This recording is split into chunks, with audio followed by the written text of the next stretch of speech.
Okay, let's go. Good afternoon everyone. My name is Jaime Piantalan and ako po yung mag-ayos sa laptop 1 ng IP configuration. Ako po si Denmark Suliva. Ako yung mag-ayos ng laptop 2 sa IP configuration. Ako si Christian Joshua Villamor and ako ang gagamit ng laptop 3 at gagawin ko ay IP configuration. Ako si Aljon Sigascon, magpo-file sharing. Ako si Rafael Joshua Acosta, mag-file sharing. Una is pupunta muna tayo sa View Network Connections. Then, dito tayo sa Ethernet 2. Right click, then sa Properties. Pagtapos, isanapin nyo lang yung Internet Protocol version 4. Then, double click. Then use the following one. Lagay lang natin yung IP address ng Wi-Fi. 192.168.254.254. Then automatic na siya dito. Then maglagay lang ulit tayo sa baba. 192.168.254.254. Then okay. Yan. Then punta lang tayo dito. Double check nyo lang ulit. Wait lang. Yan. So nakalagay na yung ating IP address.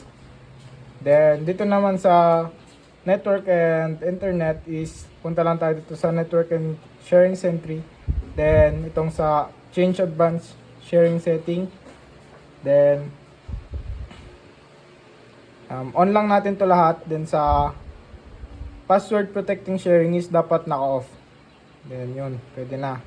Then pupunta na tayo sa PC2. Yun.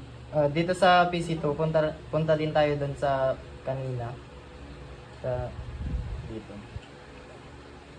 Tapos ulitin lang natin yung ginawa niya. Tapos punta tayo dito sa Internet Protocol version. Palitan lang natin.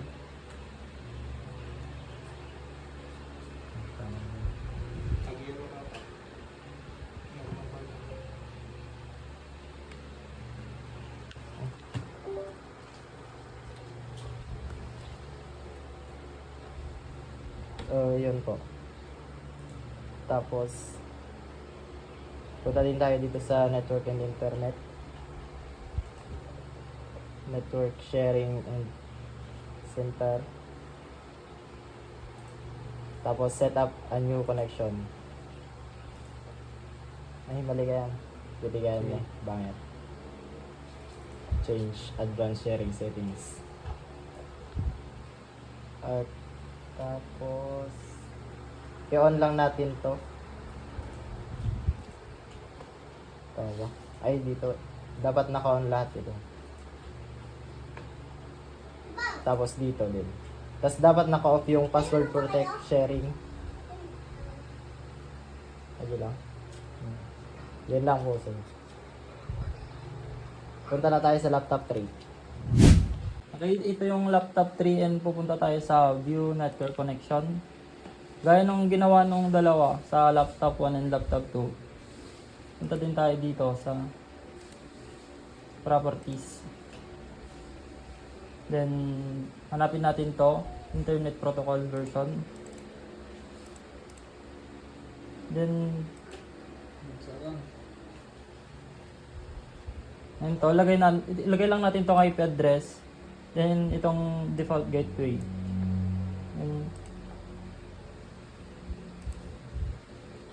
Then pupunta tayo ngayon dito sa network and internet. Then wait. Then hanapin nyo dito yung change advanced sharing settings. Then dapat naka-turn on lahat ito.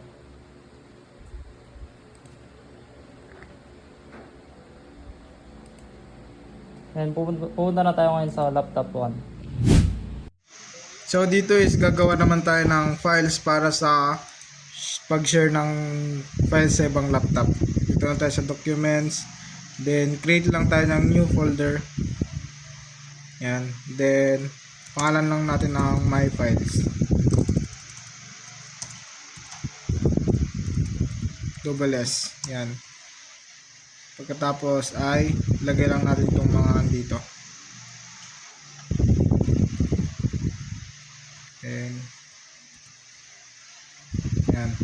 Then pagkatapos niyan ay right click, punta lang tayo dito sa more options, then give access specific people, then hanapin lang natin to, then yung everyone add natin, then palitan natin dito sa read and write, share, tapos done. Then right click lang ulit natin, tapos sa properties, tapos dito sa sharing and advanced sharing, tapos share this folder, tapos permission, then allow lang natin lahat, tapos apply na natin. Okay, then apply lang ulit. Okay, tapos pwede na natin i-close, then makikita nyo na sa laptop 2. So yun, tignan muna natin yung ginawa ng PC1 kung meron. Then may files, ito yung ginawa niya. Yun meron. Then gawa naman tayo ng sa atin. Punta muna tayo sa documents. Gawa tayo ng file. Yung folder, lagyan natin ng PC2. Then lagyan natin ng laman.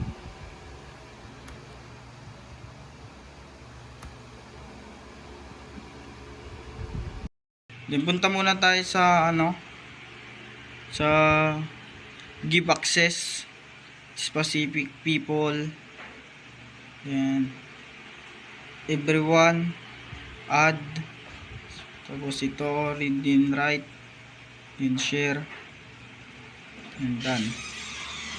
Then punta naman tayo sa properties, sharing, and advanced sharing, share this folder, then permission, then allow natin to, then apply, okay, apply, okay, and close.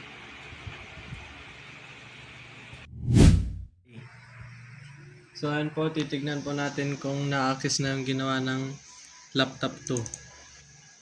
Ayan, meron na. Then gagawa po tayo ng panibago. Lagay lang natin si 3.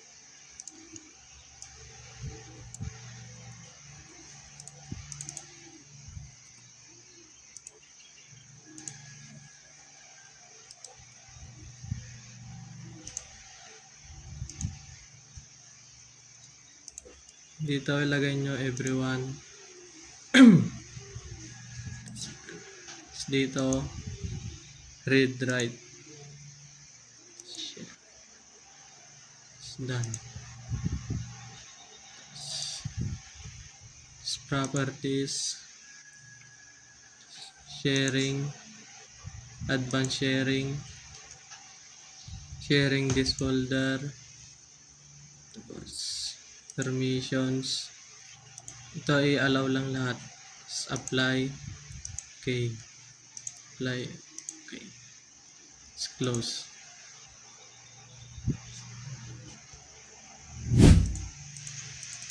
So sir, doon na po nagtatapos ang aming peer-to-peer connection sa tatlong laptop. Thank you sir.